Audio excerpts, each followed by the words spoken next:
Yadadai, yadadai, yadadai, yadadai, yadadai, yadadai, yadadai, yadadai, yadadai, yadadai, yada da da da, yada da yada da,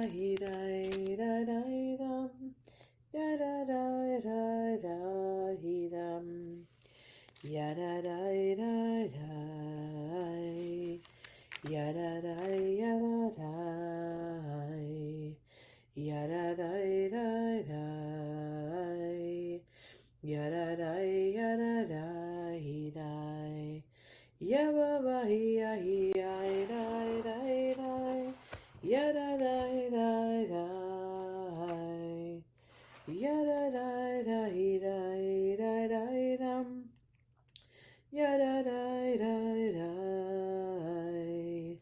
Yada da da da, yada da da da dum, yada da yada da da, yada da da da, yada da yada da da, yaba ba ya ya ya da da, yada da da da. Yada da da da da da da, yada da da da, yada da da da, yada da da da, yada da da da dum, yada da da da. Yada da da da dum, yada da yada da, L'Shem Yichud Kushabrichu Ushchinte Hineni Muchan Umizuman Lekayem Mitzvat Haseh Shel Sfirat HaOmer Shel Sfirat HaOmer Sheva Shabbatot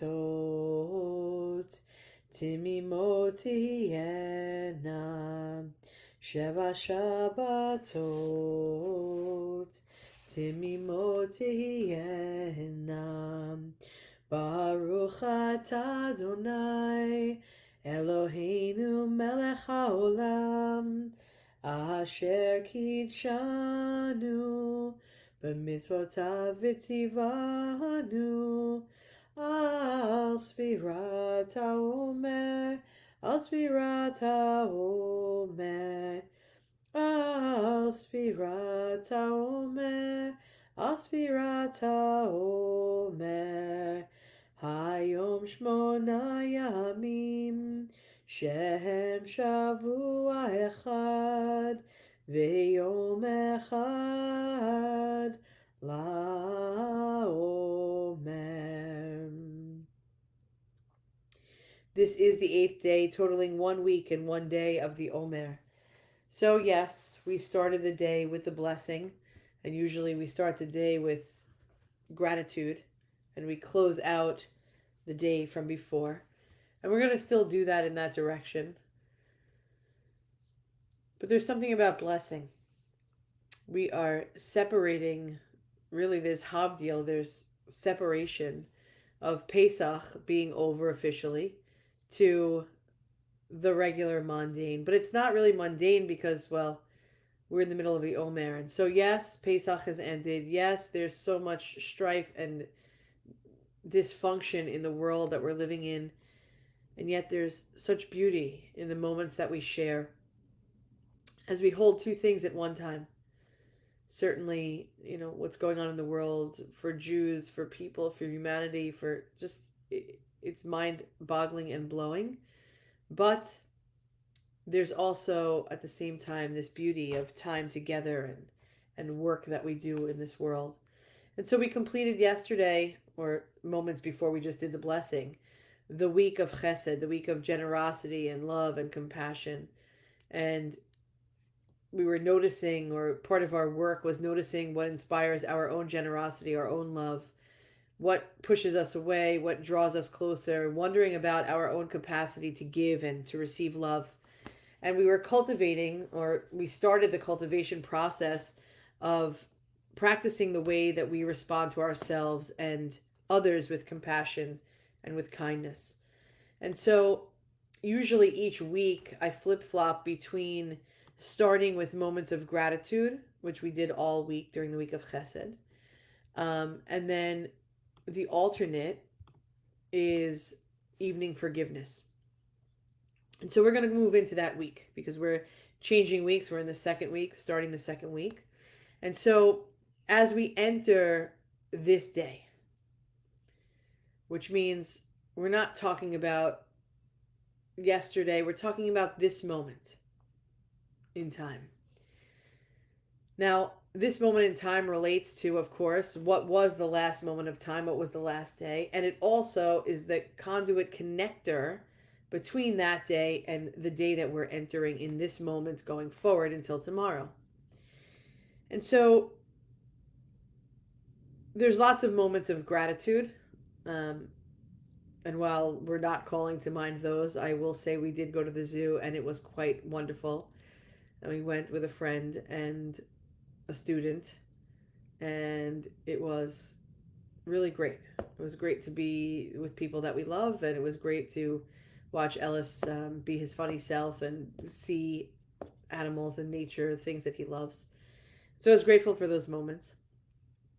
And you might have gratitude also that you're always encouraged to share, no matter what, whether we're doing gratitude or forgiveness, you're totally, we're a community of being together, and sharing gratitude is a beautiful practice. So we're going to turn it towards forgiveness for this week to go along with our teaching. So, guide of the universe, may we have the ability to forgive anyone who angered, antagonized, or hurt us today, whether they did so accidentally or willfully, whether through speech or through deed. And may we too be forgiven for any wrongs we have done today through action or word, willfully or by accident. May compassion and kindness guide us forward. So maybe we share a little gratitude, and maybe we forgive ourselves and we forgive others as we go from this moment. So as we counted, we are in week 2. We are on day 8, which is really, day 8 really means 1 week and 1 day. That's how the counting of the Omer goes. And so on our chart, we are now in the second week. And if you take notice that we return to love on the first day of each week, we return to that place of chesed. So week 2, day 8, or week 1 finished plus 1 day, day 8, however you like it better, is chesed within gevura. Chesed, we know the loving kindness, the gratitude that we have within the week of gevura, the week of discipline and justice, restraint, strength, direction and focus for life and for love, standing in the awe, serving with strength, guided by humility. So as we return to love on the first day of the week, of the new week, we think about discipline and healthy boundaries, and starting from a place of love for our own selves and love for others. And so identifying relationships in our own lives that require us a little bit of work, right? It is to find the love within ourselves to be able to be disciplined in making relationships work, setting healthy boundaries or expectations for those relationships in order to make us connect and commit to that relationship better.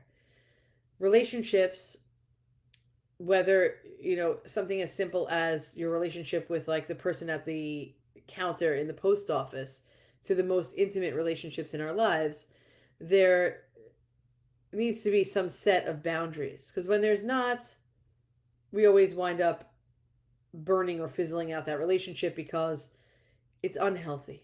It's just not going to work out. It's going strong until it's in the toilet, until you can't stand the person, until there's resentment, until there's all the things that go on within relationships without boundaries. And so we're able to support ourselves and others in relationship when we give space and when we move in when we need to, and we find this balance in time. So on day 8, Chesed Shebegevura, love within strength. What is it to be a human being?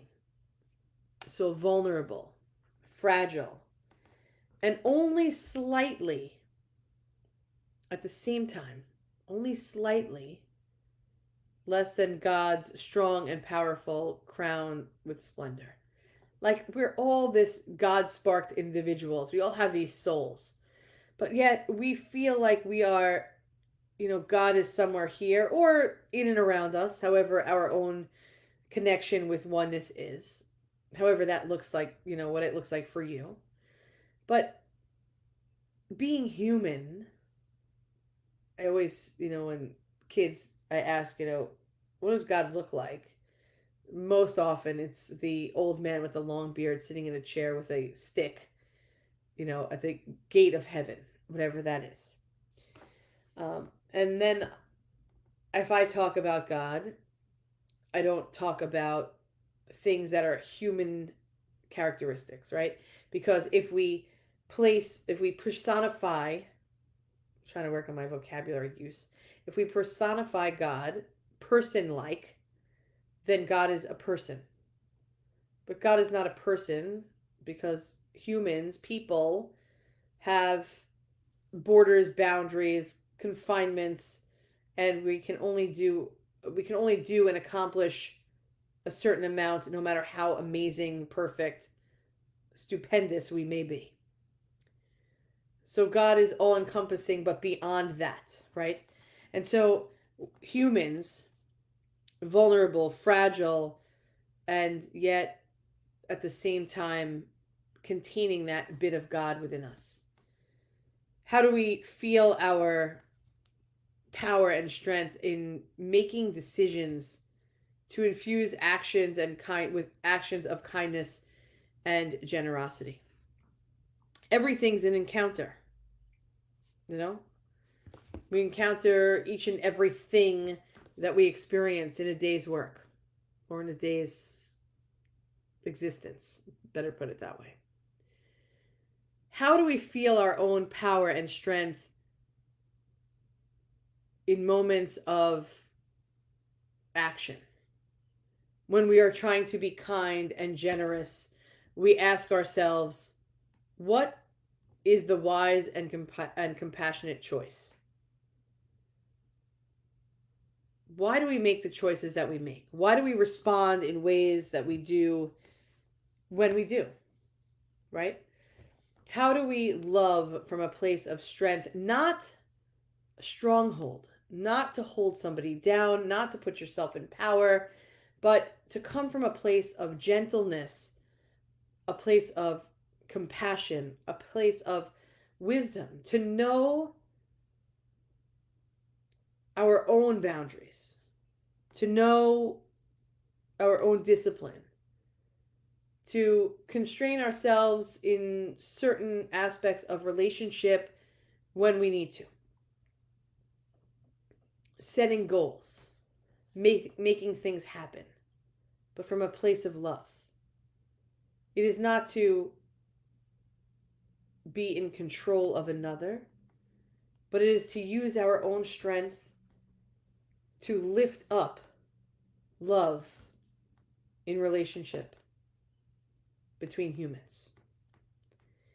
In Pirkei Avot, Ethics of Our Parents, it says, judge everyone on the side of merit. It tells us not to judge, but here we are, ethics of our fathers, now parents, sounds better, and I'm sure that the wisdom was not only from the men, because where do you think the men got the wisdom? Did I just say that? People, parents, ancestors are full of wisdom. Sometimes it works for us and other times it doesn't, but we learn from a place of there, of before, is what I like to think about. But we're also told not to judge. as Jews, but as people, we can't judge another, or don't judge another until you've walked a mile in their shoes, kind of thing. But we all judge. It doesn't matter how many times we're told, don't judge. Don't judge a book by its cover. Don't judge that person's life, their money, their dealings, their doings. But we do it anyway. So if we're going to do it, perhaps we can change the lenses in our glasses. And maybe we could first see the merit of that being. That our strength come from a place of love. To open our hearts before we attack, to say, hey, wait a second. What is the compassionate choice? Before I say the words I say on every road, I'd like to just say it's the LIE like Bonnie, but before I open my mouth and judge character based on the way they drive, based on the way they show up, perhaps I can see something good. Perhaps I can mean it with love. Maybe they're driving like an idiot because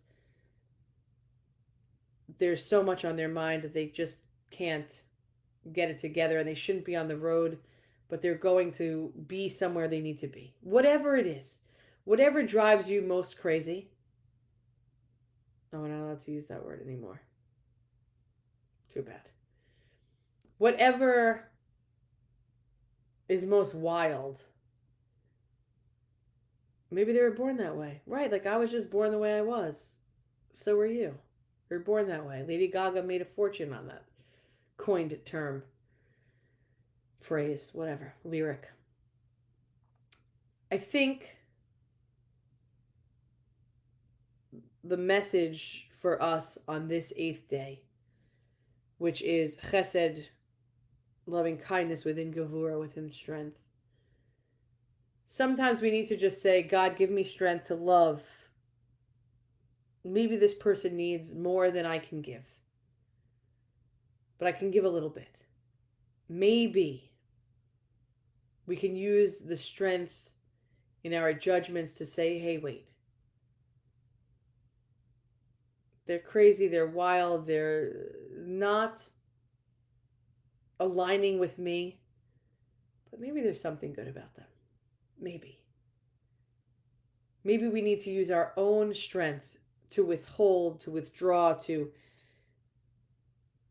discern, to find boundaries that are healthy, ones of compassionate love. Maybe that's the work we need to do on this 8th day. For we are one human family, one heart of abundant love. We love you. We continue to love. We continue to count. We continue to use our strength to come together with like-mindedness, with peace and love in our hearts. Bonnie, it's great that you are acknowledging the fact that I'm home in one piece from the Bronx, but it's only the Bronx. It was fabulous. The weather was not hot. The hills still stink in the Bronx. Walk in the Bronx Zoo, walking all of that, but it was wonderful. And Ellis had the time of his life, and it was great. And I'm back in one piece. It's not so scary, the Bronx. Rabbi Jay, welcome back. We're grateful that you are back in one piece and you're rested and you had a great time. Elisa, I will answer your message about the Yom HaShoah program after I'm done with this. Bet, a pleasure. Rachel, of course. Samantha, made it. Of course you knew you would. Debbie, all of us that come together each and every night. Let's continue to do that holy work as we love within strength. Am Yisrael, Am Yisrael, Am Yisrael Chai. Am Yisrael, Am Yisrael, Am Yisrael Chai. Am Yisrael, Am Yisrael, Am Yisrael Chai. Am Yisrael, Am Yisrael, Am Yisrael Chai. Od Avinu Chai.